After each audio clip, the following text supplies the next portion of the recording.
Welcome back here to the Agriland tent at the Ploughing and Screggin in Offaly. And we are joined now by the CEO of the Agri-Food Regulator, Niamh Lenehan, and also Robert Levins is joining us, and he's Head of Price and Market Data Analysis. Thank you both for joining us in the Agriland tent today for our discussion. So, first of all, Niamh, I'd say you might be the best person just to explain to me and to our viewers what the Agri-Food Regulator is and does. Okay, well, thanks very much, Stella. Delighted to be here, and thanks for the invite. So what does the Agri-Food Regulator do? So we were established in late 2023. There are a number of functions, but there are two main areas of work. One is in terms of overseeing unfair trading law in the agri-food sector, and this is an EU directive.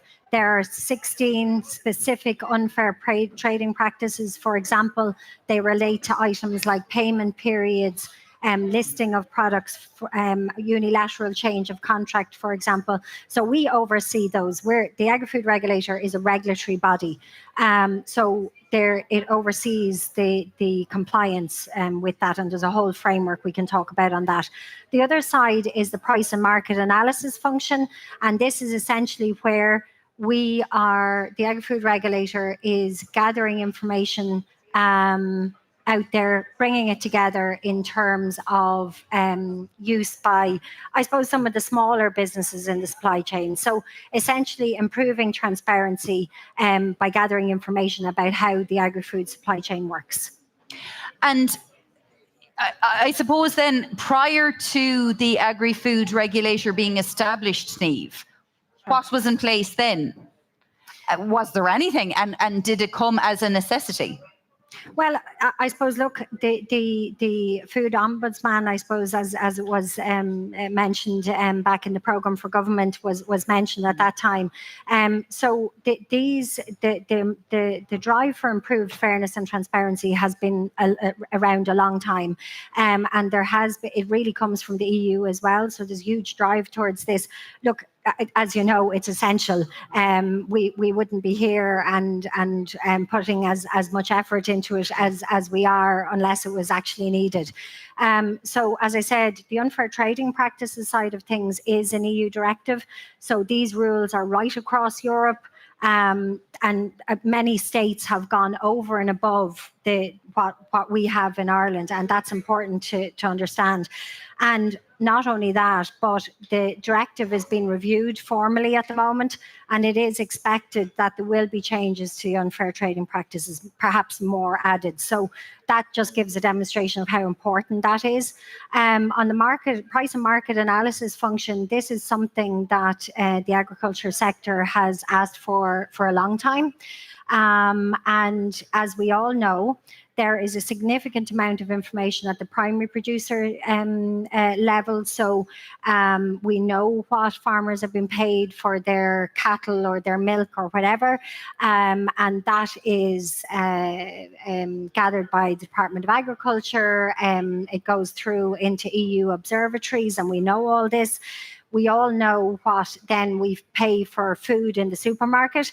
So I suppose that the area of focus, if you like, has been that piece in between. So what is actually happening? And I suppose what we're trying to do is give information about how price mechanism works as it goes through the supply chain. So if you go into the supermarket and you buy 2 litres of milk, well, at a very simple level, how much goes to the farmer, how much goes to the processor, and how much goes to the retailer?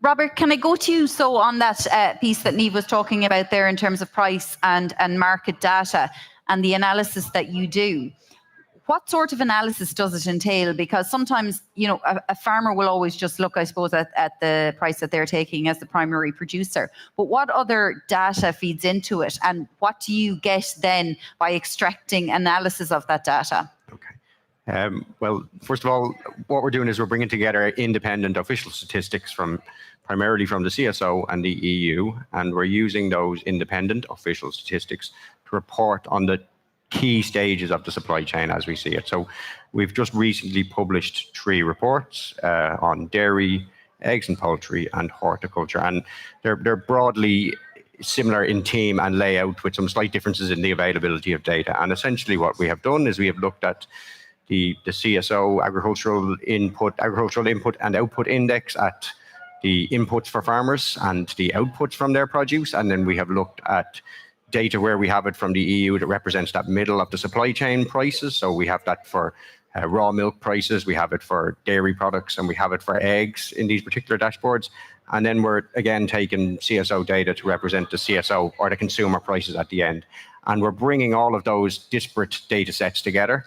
We're making them easy for people to understand, and we're presenting them in one place so we can see how those different stages of the supply chain trend. So we can see shocks to inputs along the supply chain. We can see middle of the supply chain stage prices rise. We can see inputs rise, farmers' outputs rise. Later to those inputs, the middle stages rise, and then finally we can see consumer prices rising. And are there any sort of recurring patterns and trends that seem to be coming through on a regular basis over a period of analysis?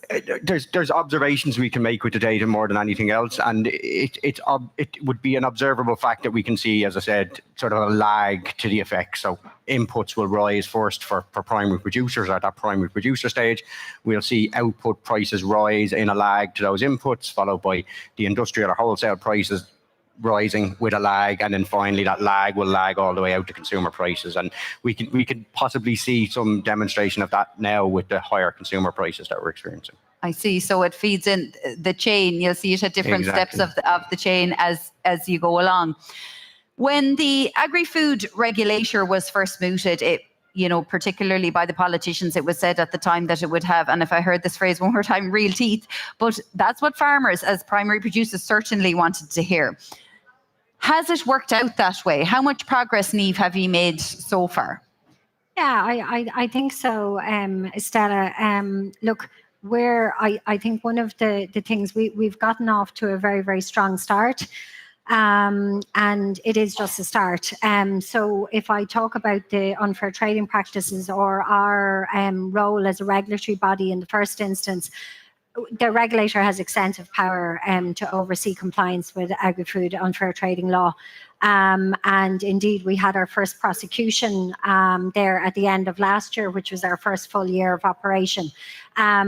Because of that, and because of the work that we've been doing generally in terms of stakeholder engagement, there has been a significant increase in the number of farmers and suppliers coming to us to explain what their issues are and to make complaints.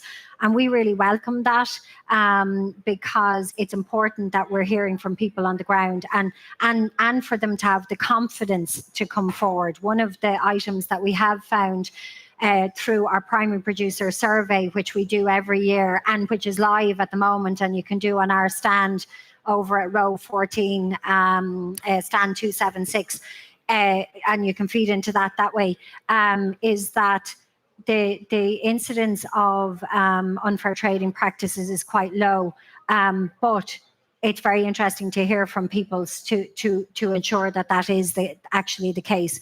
So as I said, we're dealing with a few complaints, and we have a few ongoing investigations, and thankfully more and more people are coming forward, which is really good news. On the price and market data analysis, as Rob said, we've also had a very strong start. Our beef dashboard was published last year, and that's a significant amount of information that hadn't been there in advance about the middle of the supply chain, so processor prices, and we intend to build on that as well. As Rob also said, we have a number of other reports, interactive reports that are out there now. And I think one of the key aims in that was in bringing together the information to make it more accessible to people, because that information was there already, but it was in lots of different places and it wasn't necessarily user friendly. The other thing, as you know, is that just over a year ago, the board did write to the Minister for Agriculture recommending additional powers for the regulator. And this is to do with the price and market analysis. So essentially, at the moment, the power that the regulator has is to seek private information from businesses. that would seek that would fill the gaps, if you like, in the information that's out there.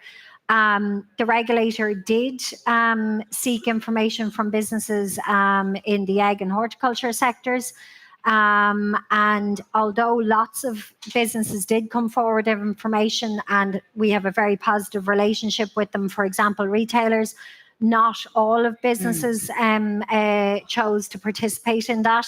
So the regulator, through the board, has recommended that additional powers be provided. We understand from the minister's comments during the summer that they are, or he is positively disposed towards providing additional powers for the regulator. So look, we are liaising with the department on that and hope to be in a position to be able to compel information where necessary. And just finally, because we're just wrapping up again, but I want to just go back to Robert. The gap, I suppose, is there, and the Agri-Food Regulator Office has sought more power, I suppose. As you said, Niamh, you seek, but sometimes maybe it can be a little bit more useful for analysis if people were compelled. But at the same time, do you find through the analysis there is somewhat of a gap there that it would be very useful to fill? In terms of the data and the analysis? I think one of the things that we're looking to do with these dashboards is to demonstrate what data there is, and that in itself will demonstrate what data there isn't. We will see the gaps emerge when we report on it. So absolutely, yeah. Absolutely. And you haven't, Niamh, received a response yet from that request into the Minister's office, have you, in relation to maybe getting a bit more additional power? Or we have been liaising with the department, so we've obviously answered any questions that they have. But in terms of a formal response on if and when, that is up for grabs. Yeah. Well, as you said, you're always open to chatting with anyone who wants to come in. Absolutely. Make a discreet disclosure or provide you information, of course. And you have the tent here at the Ploughing. Maybe if someone just wanted to stroll in and chat to one of you or any of your staff there in the office, confidentially, of course, just remind them again of the... we're here today and all days of the Ploughing. So row 14, stand 276. And look, at any time, our door is always open. We have our website, we have social media, and you can do a tip-off if required. So as you say, you can give us information anonymously as well. There's absolutely no problem with that. Well, Niamh Lenehan and Robert Levins from the Agri-Food Regulator Office, thank you very much for joining us. A very important part of the agri-food supply chain in this country, and an important office to have. So thank you very much for joining us on the Agriland live stream. We're going to pop back out to the site. The weather is still holding up, which is great to hear. So we'll see what's happening round and about in the Ploughing.